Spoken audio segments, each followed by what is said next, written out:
The frost had claimed 3 of his men before they even reached the shore, their bodies left behind in the black water like forgotten offerings to gods who no longer listened. Eriksson stood at the prow of the longship, ice crusting his beard, watching the cliffs of his homeland rise from the mist like the teeth of some ancient beast. He had sworn never to return, had carved that oath into his own flesh with a heated blade on the night of his exile, but oaths meant nothing when your daughter's life hung in the balance. The message had reached him in the Orkney settlement where he'd lived these past 7 winters, carried by a trader who wouldn't meet his eyes. Astrid was dying, taken by the same wasting sickness that had stolen her mother, and she was calling for him. The jarl who had banished him, Thorvald the Grim, had made his decree absolute. If Eriksson ever set foot on these shores again, he would be killed on sight, his body denied burial, his spirit condemned to wander the frozen wastes forever. But what was one more curse to a man already haunted? The longship ground against the black sand beach, and Eriksson leaped into the surf, his boots breaking through the thin ice that rimmed the shore. His remaining crew, 5 hard men who owed him blood debts from the old days, followed without question. They knew this was likely a journey to the grave, but they came anyway because that was the way of it, because honor demanded nothing less. The village of Ravnasfjord lay 2 days inland, through forests so thick with snow that men had been known to lose their way and freeze standing upright, becoming part of the white silence forever. Eriksson had been born in these woods, had hunted bear here as a boy, had fought his first real battle in a clearing not far from where they now trudged through drifts that reached their thighs. That battle had been against the Danes, and he'd killed 4 men before he'd seen his 16th winter, and Thorvald himself had clasped his shoulder and called him the future of their people. How quickly future became past, how swiftly honor turned to ash. The betrayal that had led to his exile was a tangled thing, a web of accusations and half-truths that had somehow calcified into accepted history. They said he'd stolen from the jarl's treasury, that he'd bedded Thorvald's sister and then cast her aside, that he'd plotted to murder the chieftain and claim his seat. None of it was true, but truth was a luxury in a world where perception carved reality like a blade through butter. The real crime had been simpler and somehow worse. He'd questioned Thorvald's judgment during a feast, had suggested that their raid on a neighboring settlement was dishonorable, that killing women and she'd screamed for him from her grandmother's arms, her small voice cutting through the jeers of the crowd like a knife through his heart. He could still hear it sometimes, in the quiet moments before sleep, that desperate cry, "Papa, don't leave me, Papa." He'd tried to send messages over the years, gifts, proof that he was still alive and thinking of her, but Thorvald had intercepted everything, had told Astrid that her father was dead, had raised her to believe that Eriksson had abandoned them willingly, had chosen exile over family. Only now, with death approaching, had someone finally told her the truth, had whispered in her ear that her father lived and breathed and carried her memory like a sacred relic. The forests opened onto a frozen lake on the 2nd day, its surface a sheet of grey ice beneath a sky the colour of old iron. On the far shore, smoke rose from the longhouses of Ravnsfjord, thin columns that dissipated into the heavy clouds. Eriksson felt his chest tighten at the sight, memories flooding back with physical force. He and his brother racing across this very ice on midwinter's day, his wife laughing as she taught Astrid to weave beside the central fire, the taste of mead and roasted boar at the harvest feast. All of it gone now, scattered like ash on the wind. They circled the lake rather than cross it, unwilling to risk the ice and knowing that approaching from the forest would give them better cover. As night fell, they made camp in a shallow cave, building a small fire and sharing what remained of their provisions. Halvard, the oldest of his crew, a man with more scars than teeth, leaned close and spoke in a low rumble. "They'll be watching for you, Eriksson. Thorvald's scouts are everywhere. We won't make it to the village without being seen." Eriksson nodded, staring into the flames. "I know, but I have to see her, even if it's the last thing I do." Another of his men, young Orm, barely 20 winters and eager to prove himself, spoke up. "We'll fight our way in if we must. We've faced worse odds." But Eriksson shook his head. "No, this isn't about fighting. This is about a father reaching his daughter before the gods claim her. If blood must be spilled, it will be mine alone." They rested in shifts, and just before dawn, Eriksson rose and prepared himself. He stripped away his travel-stained furs and dressed in the finest clothing he still possessed, a tunic of deep blue wool, embroidered by his wife's hands before her death, a cloak pinned with a silver brooch shaped like a raven, the symbol of his former house. He braided his hair and beard with careful precision, working in the small silver rings that marked him. At their head stood Thorvald the Grim, older now, his face a roadmap of old battles and harder choices, his eyes still sharp as broken glass. Eriksson Arneson. Thorvald's voice carried across the frozen ground. "You were told never to return. You were told the price of defiance." Eriksson stopped 50 paces away, arms at his sides, showing no weapon. "I've come to see my daughter. Nothing more.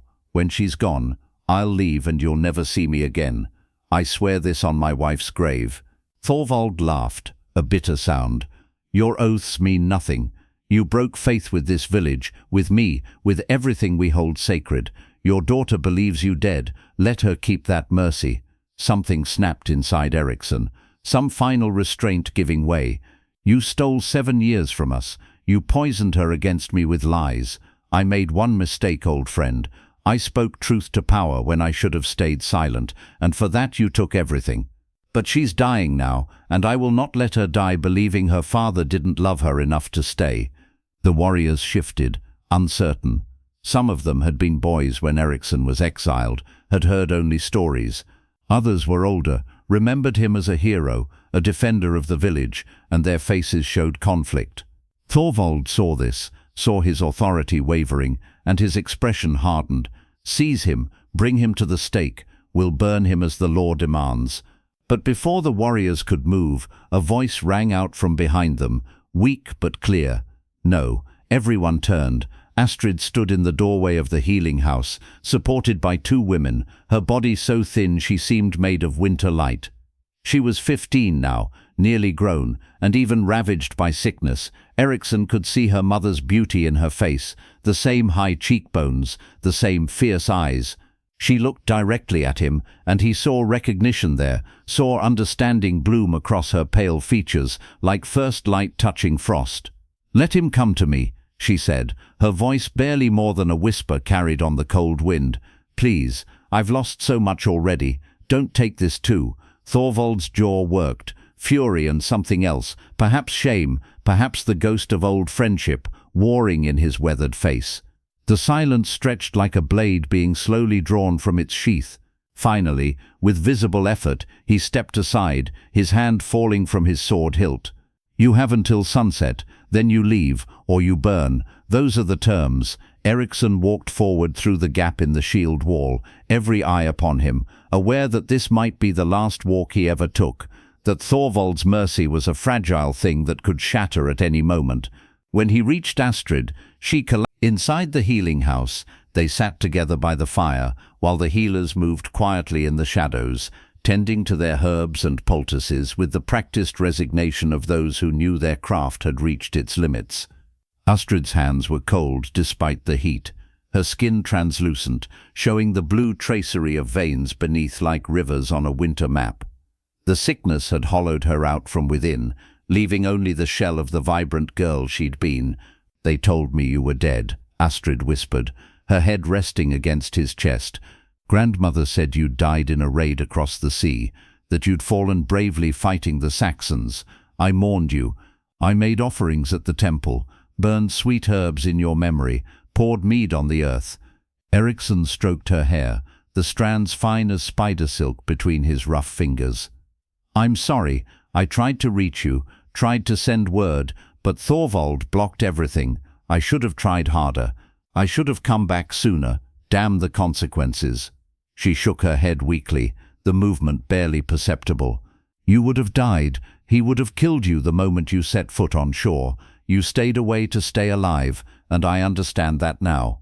Old Sine told me the truth 3 days ago, when she knew the end was near. She told me everything about the feast, about what you said, about how Thorvald's pride couldn't bear being questioned in front of the warriors. She said you were the most honorable man she'd ever known, and that's why you had to go, because men like Thorvald can't abide honor in others when they've lost it in themselves. They talked through the morning and into the afternoon, filling the lost years with words, racing against time to compress 7 winters of separation into a few precious hours. He told her about his life in the Orkneys, about the small fishing village where he'd settled, about mending nets and catching cod, and the simple rhythms of a life stripped of glory. She told him about growing up in Ravensfjord, about learning to weave at her grandmother's side, about the boys who'd tried to court her before the sickness came and drove them all away with its shadow. She spoke of keeping her mother's memory alive through stories told by the village women, and Eriksson added his own memories, painting pictures of their life together before exile shattered everything. Astrid's mother, laughing as she danced at their wedding feast, her hands gentle on his face after battle, her voice singing lullabies in the deep winter nights as the sun began its descent toward the western mountains, painting the snow in shades of copper and blood. Astrid's breathing grew more labored, each breath a visible struggle. The healers moved closer, their faces grave, and one of them, an old woman named Ragnar, who'd delivered half the children in the village, caught Eriksson's eye and gave a small, sad shake of her head. He understood. Eriksson pulled Astrid closer, cradling her wasted body against his chest, feeling how light she'd become, as if the sickness had burned away everything substantial, leaving only spirit tethered to flesh by the thinnest of threads. "I'm afraid, Papa," she whispered, her lips barely moving. "I don't want to go into the dark alone. I don't want to be cold anymore." He kissed her forehead, tasting salt and fever. "You won't be alone, little one. Your mother waits for you in the Hall of Heroes, in Freya's meadow where it's always spring and the sun never sets. She'll be there, smiling, ready to hold you again and tell you all the stories I couldn't. And when my time comes, we'll all be together. This is just a brief parting, nothing more, just a moment in the long count of eternity." She smiled then, and for an instant the sickness fell away, and he saw her as she might have been grown and strong and beautiful, full of laughter and life, a woman who would have brought joy to whatever man won her heart, who would have raised strong children and grown old surrounded by love. But that future was smoke now, dissolving even as he watched. "Will you stay with me?" she asked. "Until the end?" "Until the end and beyond," he promised, his voice steady though his heart was breaking. "I'll hold you until your spirit flies free, and then I'll carry you to the sacred grove myself. You won't face any of this alone." She died as the sun touched the horizon, slipping away so quietly that at first he didn't realize she'd gone. One moment her heart was beating against his chest, a small fluttering rhythm like a bird's wing, and the next there was only stillness, only absence, the body in his arms transformed from daughter to empty vessel in the space between one breath and the next. He held her for a long time afterward, rocking slowly back and forth, humming a lullaby he'd sung when she was small and the world seemed full of nothing but promise. The healers left them alone, understanding that some griefs needed space, that this was a father's right to hold his child one final time, to say goodbye in his own way, to let the enormity of loss settle into his bones. When he finally emerged from the healing house, full night had fallen, and the stars burned cold and distant overhead like the eyes of uncaring gods. The village was quiet, most people shuttered inside their homes, but Thorvald waited by the central fire, alone, his massive frame casting long shadows across the packed snow. The old jarl looked tired, older than his years, and when he saw Eriksson carrying Astrid's wrapped body, something in his face crumbled, some last defense giving way. "I'm sorry," Thorvald said, and the words seemed to cost him everything. "I was angry and proud, and I let it poison everything between us. You were right that night, about the raid, about the dishonor of killing those. I took 7 years from you both, and I'll carry that weight to my grave." Eriksson stared at him, feeling nothing where rage should have been, nothing where hatred should have burned. Fury would have been easier, would have given him something to hold on to, but all he felt was a vast emptiness, a hole where his daughter's future should have been. "She's gone," he said quietly. "My daughter is gone, and I got barely a day with her after 7 years stolen by your pride. Your apology means nothing now. It changes nothing." Thorvald nodded, accepting this, his shoulders bowing under the weight of guilt.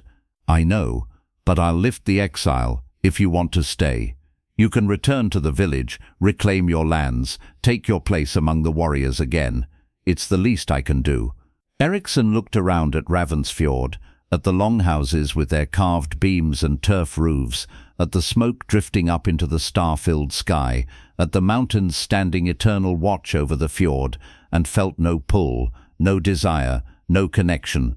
This place had ceased to be home the moment they'd put him on that boat 7 winters ago. Home had been Astrid's smile, her voice calling him Papa, her small hand in his, and now all of that was ash and memory. "No," he said, the word final as a blade strike. "There's nothing for me here anymore. I'll leave at dawn and you'll never see me again.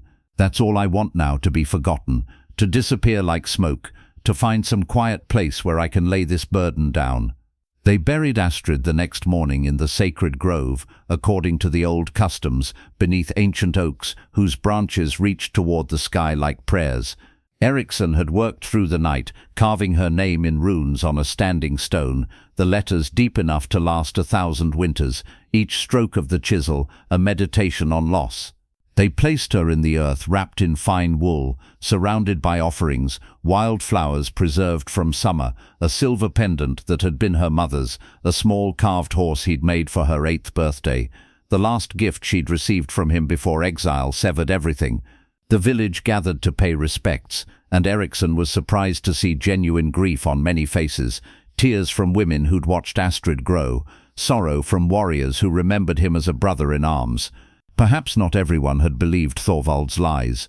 Perhaps some had known the truth all along and simply lacked the courage to speak it.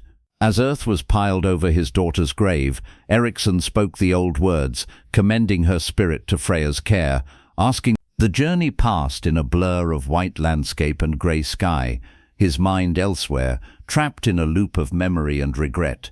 He kept seeing Astrid as she'd been 8 years old, and laughing, chasing chickens through the village, climbing into his lap to hear stories of ancient heroes, her face bright with uncomplicated joy. That child was gone, and the young woman she'd become was gone, and all that remained was the weight of everything that might have been and never would be. At the shore, the longship waited where they'd left it, ice forming along its hull. They broke camp and prepared to sail, loading provisions and checking the rigging with methodical care. Eriksson stood at the prow as they pushed off from the black sand beach, watching his homeland recede into mist and distance. The cliffs rose like broken teeth, the forests dark smudges against the white, and somewhere inland his daughter slept in the frozen earth, beyond pain, beyond sickness, beyond the reach of his love. He thought about the man he'd been before all of this, the warrior who'd fought for honor, who'd spoken truth even when it cost him everything, who'd believed that righteousness mattered in a world governed by strength and pride. That man seemed like a stranger now, someone from a different life. What remained was something harder, something scoured clean by grief, something that understood the essential truth the world had been trying to teach him all along, that honor was its own punishment, that doing right often meant suffering for it, that the gods cared nothing for justice or fairness or the love between fathers and daughters. The sea stretched before them, endless and grey, rolling swells beneath a sky heavy with the promise of snow. Somewhere in that vastness, Eriksson knew he'd find a place to rest, a place where memory couldn't follow, where the weight of loss might finally ease. But not yet. First he'd sail, he'd endure, he'd carry Astrid's memory like a sacred flame through whatever years remained, because that was what a father did, what love demanded, what honor required, even when honor had cost him everything worth having. The longship cut through the black water, leaving a white wake that disappeared almost immediately, erased by the sea's indifference. Behind them, the